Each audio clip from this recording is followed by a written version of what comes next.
Oh, dang. Cut your phone on vibrate. And you can hear me. Welcome to another episode of Wait Again Minute. Today is December the 2nd, 2020. And this podcast is brought to you by none other than Wait Again Minute. So tonight for our spotlight, everybody know on Wednesdays we have our spotlight for those in the community that are actually doing something positive or entrepreneurship or just not sitting home doing anything. So tonight we have Mr. L.A. He's going to introduce himself and tell us a little bit about himself. So let's hop right on in and get things cooking. That's right.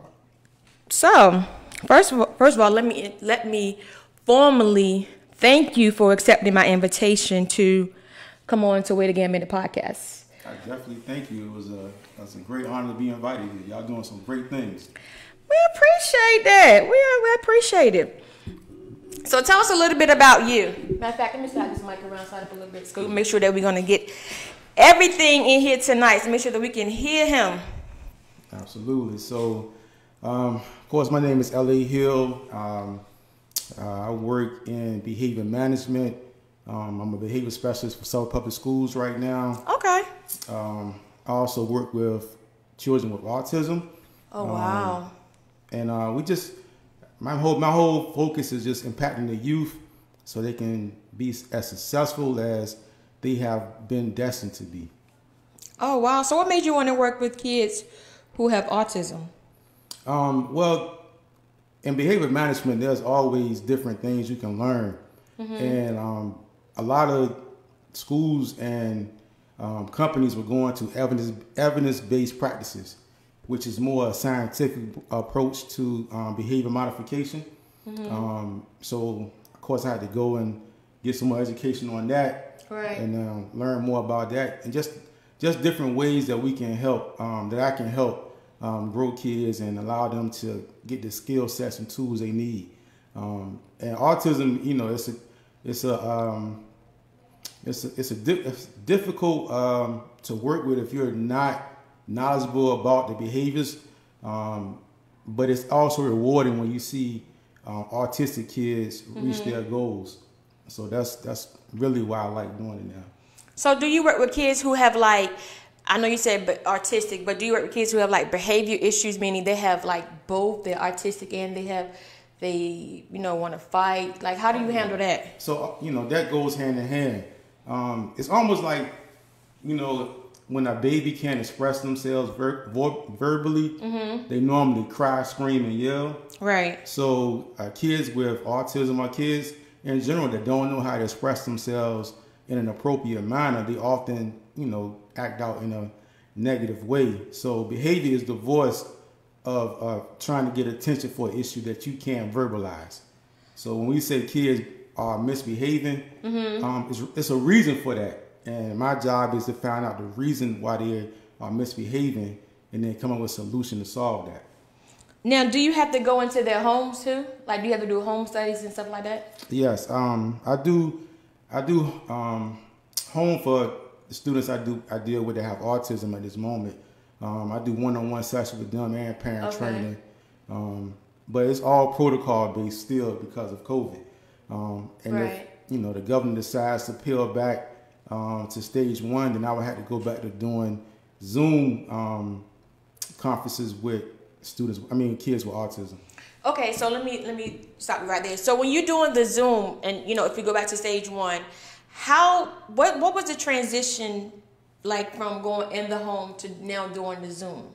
Well, was it hard? It's hard to deal with any child on Zoom. So you can ask any teacher right now, and they'll tell you that. Right. So to keep them engaged, especially a student with autism, is very difficult. But it's the more imperative to try to connect on some level so they can want to have their attention on you. Right. And then you can be able to kind of teach them the strategies they need and interventions they need to be successful. Oh, wow. So now when you're in the home, a lot of times I've seen, like, far as working in corrections, where, you're being visitation and the parent will come in, adult, come in, and you can see sometimes where they got, you know, their behavior from. Do you see that with the kids? Yeah, well, mainly kids. Kids with autism are a little different because their brain functions differently than kids that are not on the spectrum. But all behavior is learned behavior, so you learn it from somewhere. Right.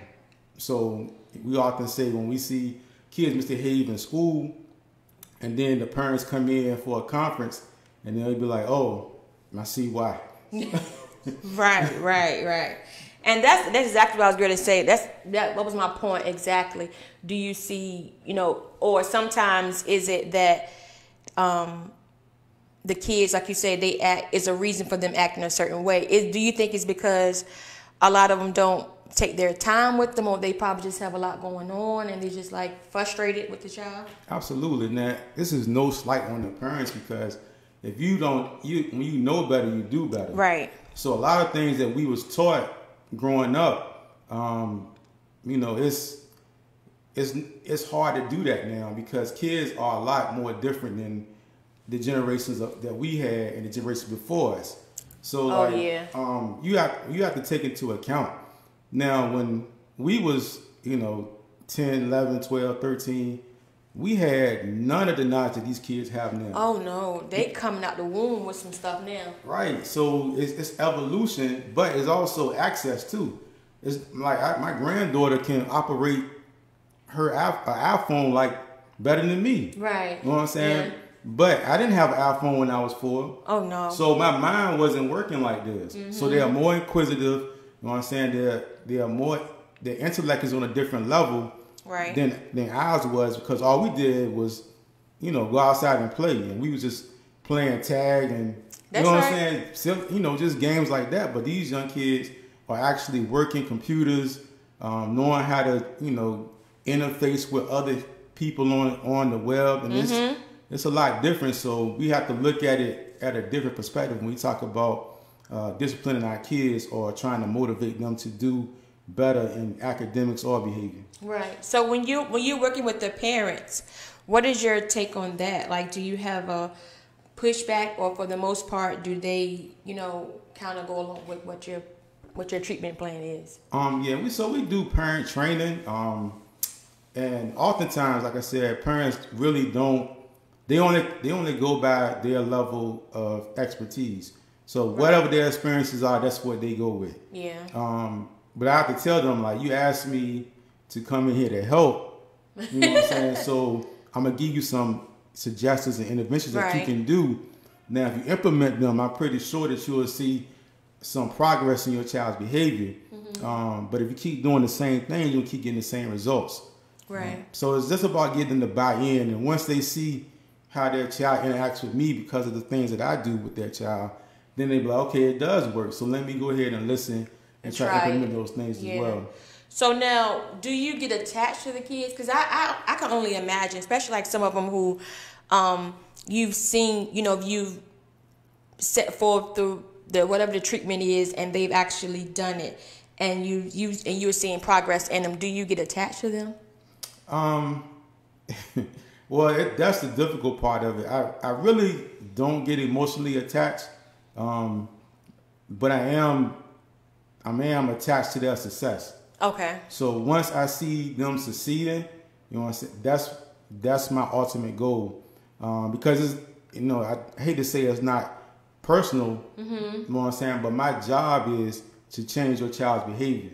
Right. And oftentimes, even, you know, if you work in this field and you start letting emotions play in with your judgment about how to interact with the child, or how to discipline the child, or how to redirect, it can cause you to lose focus from the treatment plan. Okay. So I kind of, you know, stay in my lane as the counselor, and then have, you know, just do my job that way.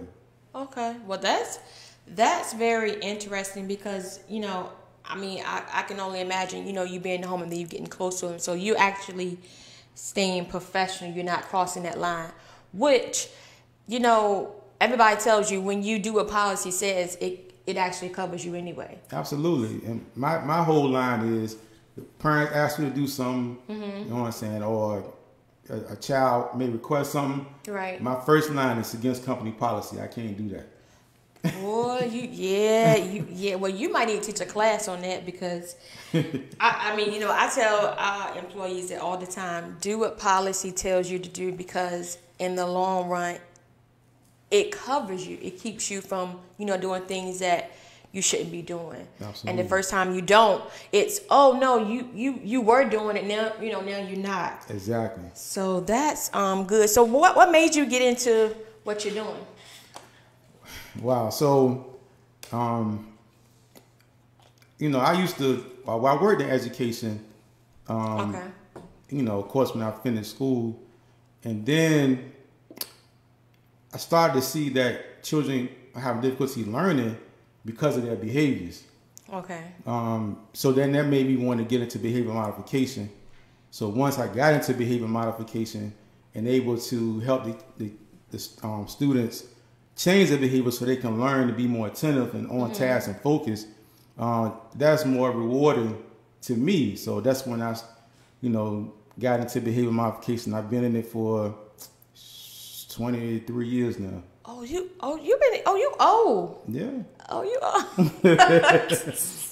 That's good though. That's actually good because you're still young. You're African American, or some people don't say African American, but and you're well dressed, and you're so laid back. I just can't see you. What is a typical day like for you when you're in a home or when you're talking to a child and they're being disruptive? Because I'm gonna be honest, I'd probably be like, dude, like ain't no way where you talking to me that low, because they used to people hollering and screaming, or so. Walk me a couple of minutes into like one of your scenarios of you being laid back and you're trying to get a child to do what it is you need them to do. Well, the thing is consistency. So most children, when they act out, they trying to get a reaction out of you as well. So if they can control your emotions, then you're not controlling the situation. Right. So and I often tell teachers all the time, you can't react like the child reacts. You have to stay the same because there has to be a constant in the room no matter what. So I don't raise my voice. My voice stays the same. My directions stay the same. I don't get off task. They'll say, kids know your buttons too. Oh yeah. So, they'll definitely they'll call you everything. They'll talk about your wife. They'll talk about your kids. You know what I'm saying? They do not care. But at the end of the day, this child is hurting from something. Right. And something is causing this child to act this way. They're not doing it on purpose. You know what I'm saying? It's just they're trying to voice something they don't know how to express. So I just kind of navigate them through that process. And once they see that I'm not going to be swayed by whatever they do, you know what I'm saying? As long as if they swing on me, then of course I'm trained to restrain them. Right. But other than that, I'm the same mellow the whole time. Okay, so tell us a little bit about this mentoring program that you guys have going. Like, how did it start? Give the viewers the name of it, and just enlighten us on what it's all about.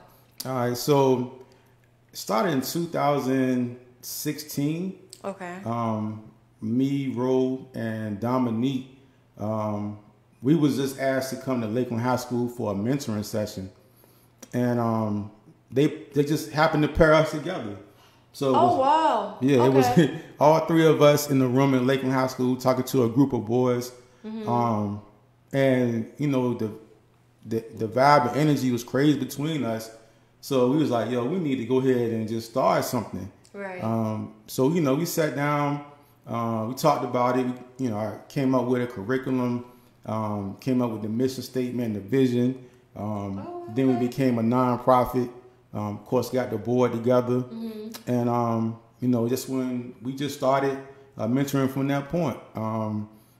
2016, we started mentoring at JFK, Hill Point, Lakeland High School, and then of course we expanded to Booker T. Washington.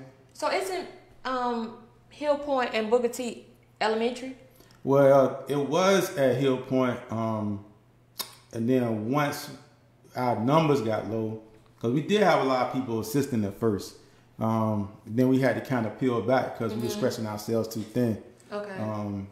But yeah, so that's what we was doing. That's what we started, and that's what we worked in schools, and then we started doing community events. The recent one we did was the work initiative. Right. When y'all were out in the neighborhood cutting the grass and stuff like that. Yeah. Okay. So Dominique actually spearheaded that. He had got that sounds like something right up his alley. Absolutely. You know what I'm saying? Our team is phenomenal. So, we have every aspect of what your child may need to be successful. We have it on our board.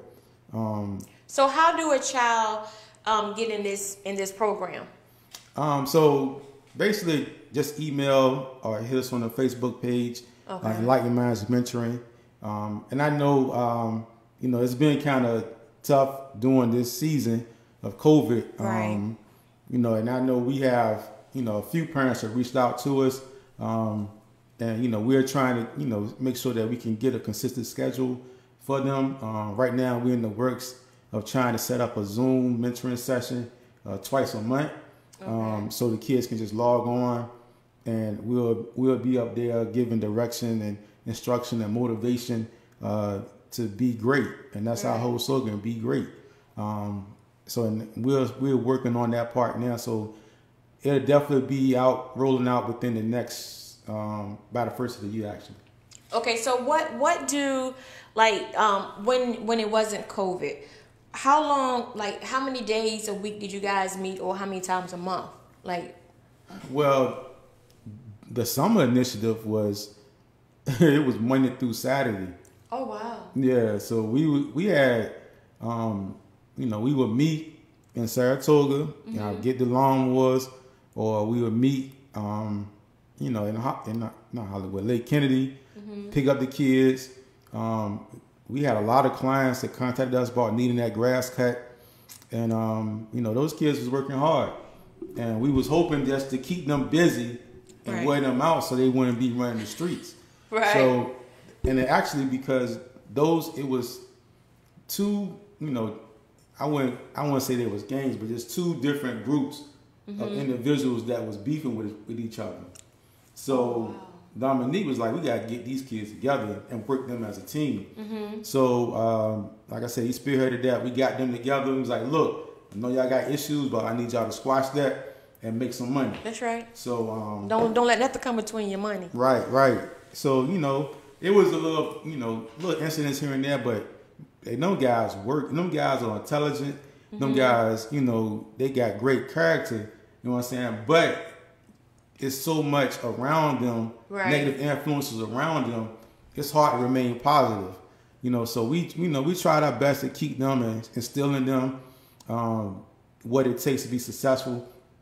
And it's tough when you don't have 24-hour access to a child. That's right. So I tell parents all the time, like, I'm only with them a few hours a day. You got them the rest of the time. You know what I'm saying? So what are you doing? You know what I'm saying, to help? Because if not, I'm just spinning my wheels. So it has to be reinforcement. It has to be 24 hours of wraparound services for these kids in order for to start seeing some traction. Right, and it's just like, a lot of times parents that they send their kid to school and they want to teach them everything, but it's certain fundamentals you have to teach them at home. Like, you can't expect the teacher to teach them how to tie their shoe, ABCs, and you're not reinforcing it when you get home. Absolutely. And the thing is like, teachers go to school to teach. Right. You know what I'm saying? But our students, they have so many issues that they deal with in the community and at home that when they come to school, oftentimes they're not in the mind to learn. So it's two different types of brains. So you have what's called a survivor's brain and a learner's brain. And when I thought I just had one brain. Well, but you're breaking it down. Right. So most people that have a normal life, when they come to school, they're in learner's mode. Okay. But you got a kid that don't know about, where his mom is coming home at night or if his dad is going to be aggressive that night, or if they're going to get food to eat, or if they're going to have lights on when he get back, or if they're going to be evicted. You know what I'm saying? Your mind is always in survival mode, so you trying to learn about Christopher Columbus is not on your mind. Oh yeah, that's definitely furthest from your mind. Right, so that's called a survivor's brain. That's why it's hard for some kids to learn. Suffolk Public Schools is doing a phenomenal job because we're giving these teachers some skill sets they can have to kind of manage those classroom behaviors and reach those kids, even though that's not their job. You know what I'm saying? They're supposed to be able just to teach, but that's not reality right now. Right. So in order to teach these kids, you're gonna have to manage their behaviors. That's right. And build rapport with these kids. So Suffolk, we're teaching social emotional learning to the teachers. We're giving as much material as we can to help them, reach these kids so they can teach these kids. Okay. Now, have you had a parent call you and say, a parent, like one of your mentees, and the parent call and say, hey, Mike is cutting up, I can't do anything with him, have they called you and said, can you step in and help? Absolutely. Me, Dom, and Ro, we've made trips to parent houses, 3 deep. So all 3 coming in there, like, look, man, what's going on? Right. And oftentimes, excuse me, I'm sorry, kids, when you don't have the open line of communication with your parents, you know what I'm saying, you can't tell them everything that's going on.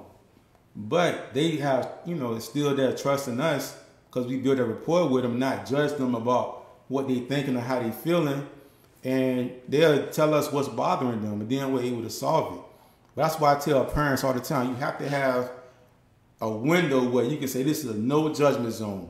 Whatever you tell me, I'm not going to be mad about it. You're not going to get no consequences. And mean that. And mean it, right? So that when they can feel comfortable talking to you, you know what I'm saying, about what's going on with them. Because it's like a bottle cap. It's a soda bottle. Like, you just got everything going on in you and you shaking it up and shaking it up. Eventually, you open that top. Yeah. It could be the slightest little thing. You explode everywhere. Then people are like, why are you so upset? Well, I ain't had nobody to talk to about what I was going through. So they're holding everything in. Exactly. So now, I know you guys have the mentoring group. Does Suffolk Public Schools honor that? Meaning, do they acknowledge you guys and say, hey, we have a couple candidates that will work perfect for your program? Well, most principals or teachers will recommend students. When we go to the school, we say we want the worst of the worst students. You know what I'm saying? Lord. Yeah, we want the kids that are giving you the most problems. Right. And that's who we work with. And that's because, oftentimes those are the kids that get, disenfranchised in education. They get suspended easily. But some of those are the most smartest kids, though. Absolutely. They just don't take their time and apply themselves. Absolutely. And it's hard. If you don't know how to apply yourself or how to focus or how to prioritize, then you're not going to be focused in class. And that's when I go back to that survivor's brain. Like, it's a lot of kids that, don't know if when they get off the bus, will they still be living in the same place. So, you know what I'm saying? So it's like, until you reach or build a rapport with a kid where that kid can talk to you and they can trust your words. Right. You know what I'm saying? Because you have to be consistent in order to gain trust. And, teachers be up one day and down the next because they are going through their own things. Their own issues, yeah. So, that's where we at. So we ask for the worst of the worst, and then, we do our best to impact them and make their lives for the better. You know what I like? I like how you guys have them dressed in their, their shirt and tie. Oh, yeah, that was a great moment. So at Booker T. Washington, we did the Dress for Success. Right. So basically what we did was I had everybody write what they wanted to do and map out a plan to get there. Now, of course, it ranged from being a police officer to coding on computers. Right. And then, of course, you had the athletes, basketball, football. But I didn't want to. I'm not going to take your dream from you, but I just want you to tell me how you're going to get there. That's right. And then we can help you get there if you want to. You know what I'm saying? We can give you what you need and be successful. But that was a great day. And then the Mount Suffolk came in and provided lunch for all the kids. Okay, yes. So it was 50 kids that we had at Booker T. Washington that was part of the program that dressed up in shirts and ties. We had the community donated shirts and ties for the kids that didn't have it. So everybody was able to dress up. Everybody was able to sit at the table and eat.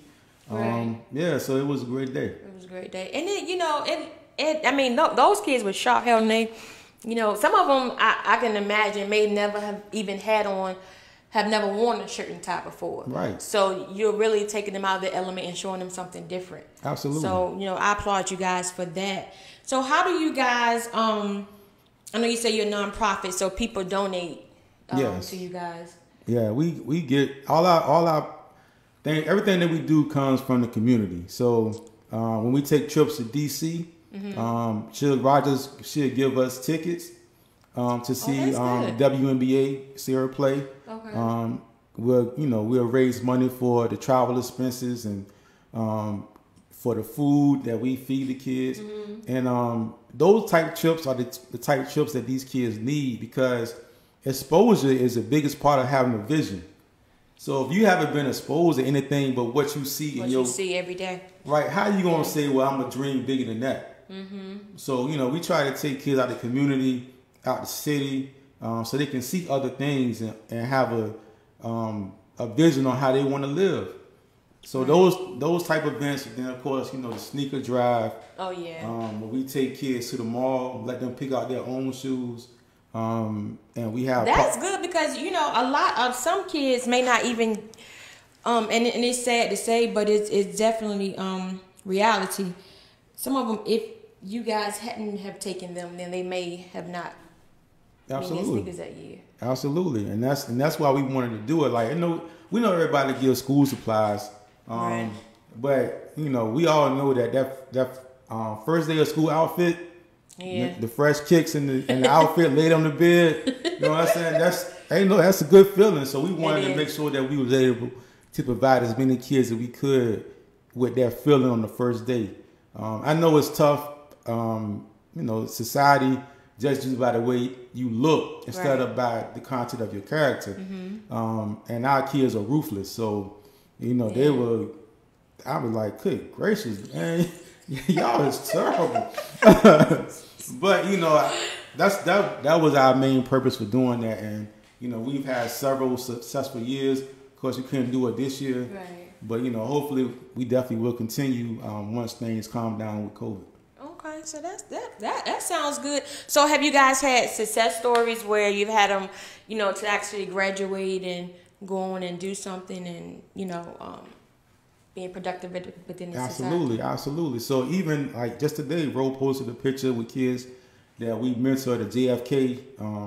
Now they're in high school, in the band, or trying to achieve their goals. We've had kids go to the military. That's good, because even in the band is discipline, and the military, of course, is discipline. So that. That has to make you guys feel good as well. Absolutely. To actually see that and, be like, I had a hand in that. Yeah. And that's the rewarding part. Because when you go out in the community, they be like, Mr. Hill. You know what I'm saying? And they happy to see you. You know what I'm saying? I can remember growing up, be like, I don't want to see that teacher. Like, right, my hair, I don't like her. right. But when they happy to see you, you know what I'm saying, and they tell you how good they doing, that's the best feeling for me. And Ro and Dom, like and Patrick, who's been helping out with us tremendously as well. So, those guys, when you see those kids in the community and you can talk to them and keep them motivated, you know what I'm saying? That's what we do it for. So I understand you're helping the gentlemen, but what about the young ladies? Have anybody asked you guys about adding on mentoring for the young ladies? Absolutely. So, we have. We want to expand to do women, and we've actually been reached out to about doing it. Just trying to get some women on board that's going to be able to do it consistently. Yeah. And that's what we we would love to have that. Because me personally, I can't work with girls. Right. Oh, I mean, that would be too much. Girls a whole different dynamic for me. Like, y'all emotions and mental, like. And you know what? It's crazy you said that because, again, I was working in corrections. And when I used to work with the guys, it would be no problem. Mm-hmm. Like, whatever I said, you know, do, all right, Miss Gambrill, all right, CEO, whatever. But with the girls, yeah, we are needy. We know we're emotional. We ain't, you know, we're not trying to hear it. Right. So you're definitely right about that. So hopefully, you know, with prayer and whatever, you know, you guys come up with as far as helping the young ladies because they too need help. Absolutely, absolutely. And I don't even know if any offhand mentor ships that are going on with the females. I know my cousin had one, but she's in North Carolina. Yeah, I know it's one in the school, and I cannot think of the name of it now. Okay. But the schools, they definitely have girl mentoring services, and they, you know, I think they come there like twice a month. Okay. I cannot think of the name right now. But don't worry about it. But the whole thing is, when you get in the car, you be like, right. Oh, it was Judy Boom. You know, so yeah, definitely. So tell us a little bit about you, because like I said, when I see you, like, this is my first time really sitting having a conversation with you. Yes, I have seen you for years. However, I've always seen you, you know, well-dressed, but you've always been so laid back. Like, what is it you do for fun? Like, tell me about you. Because you always so laid back and you seem like you're so serious. Like, are you goofy or no? Well, my comedy is very sarcastic, so so you know I'm very, but that's funny to me. You know what I'm saying? So you know, I me personally, like the way I release myself. Of course, like you know, me and my wife will go out. You know, as long as we laughing, joking, having a good time. You know what I'm saying? That's a good relief for me. Of course, you know, my wife can tell you shopping is always a good release for me. Oh yeah, because you definitely a polo ambassador. Yeah. They call me they say I'm the polo king, but I don't think so. But you know, I just like I've been wearing polo since '92, so I mean that's just like shopping in general. You know, but I don't let it overtake what I'm supposed to do and have my responsibilities. I know that's right. You know, but that's. You know, then I listen to music. What kind of music you listen to? Well, I listen to mostly anything. To be honest with you, that I listen to anything from jazz to gospel, to hip hop, of course, and then R&B. You know, like I guess one of my favorite artists right now is PJ Morton. Oh yeah, I like him too. Yeah, we came for the concert last year. You know, that was a dope event. So, you know, me and my wife was definitely enjoying that one. Right. But yeah, so, and I definitely like live music. You know what I'm saying? Because, you know, I used to play music. So. Oh, you did? Mm-hmm. Yeah, I was in the band from middle school till I got to National River. That's right, you. And then when I saw, you know, the National River Warriors, I was like, y'all, I'm not doing no marching band. Y'all do too much. So, you know, it was like, well, you know, you can play the band, but it will be the marching band. I was like, I'm good. So I really stopped playing after that, but that's when I was playing music. But I used to play by ear too. Okay. So, but I haven't played in a minute, so, but I still like to listen to it. My wife be like, you still think you playing the horn? Because I do like this when the song is playing. Right. Like I'm actually playing the song on the horn, but. So how long have you guys been married now? Oh, we just talked about this the other day. We really don't even realize how long we've been married. Like, we just been having fun. So, you know, time is flying and we're not even counting the years. It is. We just counting the moments. So, like, we was trying to see if it was 6 or 7 years. Like, we couldn't even remember. Wow. I remember when you guys got married. But I don't remember, of course, I don't remember when it was. But I remember the actual event when y'all got married. So y'all been married a minute. Yeah. That was, you know, that was a great moment for me, a life-changing moment for me. As long as you got the right woman on your side, like you can That's do what I'm going to ask you. anything. Like, how did you know that Miss Katrina was the one? Oh man, so I say this all the time. So I was working, I was managing a group home, and then I had to restrain a kid. Oh Lord! And then I slipped and I broke my fibula and fractured. Wow. Yeah, I fractured my. So no, you ain't slipped. That child beat your butt. Yeah, that's exactly what it was. Nah, he won't. He definitely won't tell you that. But yeah, I slipped we was in the kitchen. I slipped on the floor, and I heard something go, and I said, I thought it was my watch hitting the ground, but of course it was my leg snapping. Oh wow! So I tried to walk to my desk. He was helping me. You know what I'm saying? Oh, like, so after he beat the old man, he helped him. Yeah, right. So, of course, I went to the ER, and then,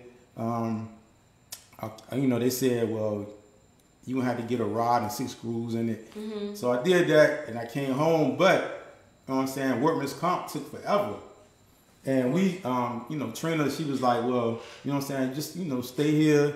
We, I had to make sure we good. So you guys were already dating then? Okay. So she was like, I'll work 2 jobs and make sure we straight. Oh yeah, that. Because workman comp was taking forever. You know what I'm saying? So I wasn't bringing in no money. But when she said that, I was like, yo, like, you have to really love somebody when they can't do nothing for you. Right. But you still willing to support them. That's right. So, Yeah, because a lot of people have been like, oh, no. Well, I don't know what you're going to do. Right. Yeah, so that I definitely would have been looking at it the same way you're looking at it. Like, even if you really didn't think that much into it at first, and then you like, okay, life happened, and then here she is willing to step in and help me wholeheartedly. Yeah, I would have. Absolutely. So, it's been a journey. Like, it's been an amazing journey. So, we, we definitely reaping the benefits of what we sowed. Right. So... Well, y'all look cute together. Trina always did fly. You fly, so y'all fly matches. Like, honestly, and I ain't just saying it because you sitting here. Like, I would tell you the truth. I would tell you the truth. But so y'all have some kids and grandkids. So y'all, so how is that going? Like, with the kids and grandkids. I mean, kids are always gonna be a blessing. And, we just try to make sure that we be an example to them, you know what I'm saying, on what a successful marriage looks like, what a successful home looks like, right. How you can be successful, give them the tools that we didn't have when we was growing up. Right. You know what I'm saying? Because, at that time, we told kids, stay out of grown folks' business. That's right. But if I would have learned about credit earlier, I wouldn't have messed mine up, you know what I'm saying, when I became an adult. So those type things are what we try to, teach our kids and instill in them so, they can reach their full destiny, and we're going to always be their supporter. Right, because at the end of the day, you can't do anything but give them the tools. Right. And, and set them up. And if they, after that, they can, of course, we'll make our own decisions on, how we're going to do things. But, so what do you see your mentoring program in the next 2 years, 2 or 3 years? Well, next 2 years, we looking to get some major funding. We got grant writers on our that's helping us out. Okay. So we're looking to lock down a location to be open full time. That we can have somebody on staff that can be there in the building to provide resources for these kids whenever they need it. Right, instead of it being the other way around, going to, these group homes or these places, alternative, then you have something positive. That's definitely a good look. We want to be proactive instead of reactive. Exactly. So a lot of times a parent calls us as a reaction to something, but we trying to catch kids before and after. Right. So we have we try to meet with the mayor and try to find funding for these kids to find the new mayor. Not yet. Okay. Not yet. Okay. Not yet. But we did talk to him at Dominique's and Miss Hayes' Wall Street Cafe, and we was telling them about what we need. But at the end of the day, the funding is there. You just gotta be committed to putting it where it needs to be. Right. You know what I'm saying? So we've been lobbying for a space down here for kids to come to and stay out of the negativity of around in this community. So that's our main goal, to find a location, brick and mortar, where kids can come in and learn and grow and be successful. And that's what we're trying to accomplish within the next few years. Right, and then with those kids who are successful, have them come back and, help out and talk and with the other kids that are definitely coming up behind them, because that's what it's all about. Absolutely. Pulling somebody up behind you. So I know we've been up here like 40-some minutes, and wow. Time is flying. Like, Absolutely. Time is flying. So with the COVID, like I said, you guys are pretty much on standstill right now, trying to figure out what your next move is. Right. We're trying to lock down the schedule so we can, because all of us, we do a lot. So, between Dom, Ro, myself, Pat, we all work a lot. Mm-hmm. So we're just trying to lock down the specific days that we can say, look, we're going to do a Zoom conference on these days every month. Right. And lock it in, and so that it can be open and available to any student, any child that wants to log on and be a part. So what is the actual age? Is there an age for the mentoring program? Right now, we do 8 until, of course, high school. So 8 to 18, and we would do different breakout groups to split up the content.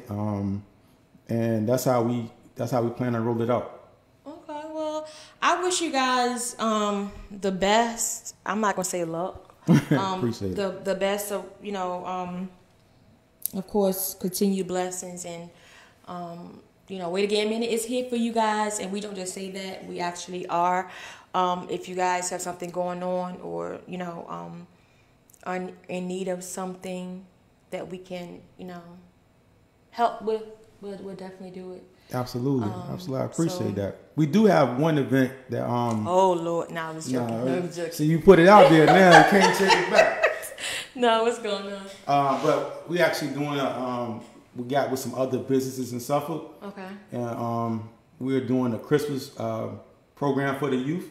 All right. So if you want to donate toys, just email you can email me at lahill93. lahill93. Okay, I'll make sure. At gmail.com.